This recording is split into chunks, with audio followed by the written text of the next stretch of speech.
અંબાજીના વહીવટદાર અને અધિક કલેક્ટર પર હુમલાની ફરિયાદ ટ્રસ્ટના જ પૂર્વ કર્મચારીએ મંદિરના વહીવટદાર પર હુમલો કર્યાનો આરોપ લાગ્યો છે। ઓફિસમાં જ વહીવટદારનું ગળું દબાવી અને મારવાનો પ્રયાસ પણ કર્યો। વહીવટદારના પીએ અને સિક્યોરિટી વચ્ચે પડી અને તેમને બચાવ્યા હોવાનો ખુલાસો। તો અંબાજી ટ્રસ્ટ સંચાલિત કોલેજના પૂર્વ પ્રિન્સિપાલ મોદનાથ મિશ્રા પર આરોપ લાગ્યો છે। મોદનાથ મિશ્રા સામે ટ્રસ્ટ અને કોલેજના કર્મચારીઓએ એસીબીમાં ફરિયાદ કરી હતી, જેને લઈ અને આ હુમલો કર્યો હોવાનો પણ આરોપ લગાવવામાં આવી રહ્યો છે। ટ્રસ્ટના જ પૂર્વ કર્મચારીએ મંદિરના વહીવટદાર પર હુમલો કર્યો હોવાનો આરોપ, સાથે જ અંબાજીના વહીવટદાર અને અધિક કલેક્ટર ઉપર હુમલાની ફરિયાદ, ઓફિસમાં જ વહીવટદારનું ગળું દબાવી મારવાનો પ્રયાસ કર્યાનો પણ આરોપ લાગ્યો છે।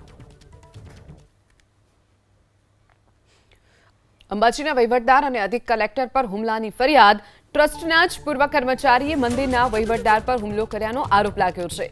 ઓફિસમાં જ વહીવટદારનું ગળું દબાવી અને મારવાનો પ્રયાસ પણ કર્યો। વહીવટદારના પીએ અને સિક્યોરિટી વચ્ચે પડી અને તેમને બચાવ્યા હોવાનો ખુલાસો।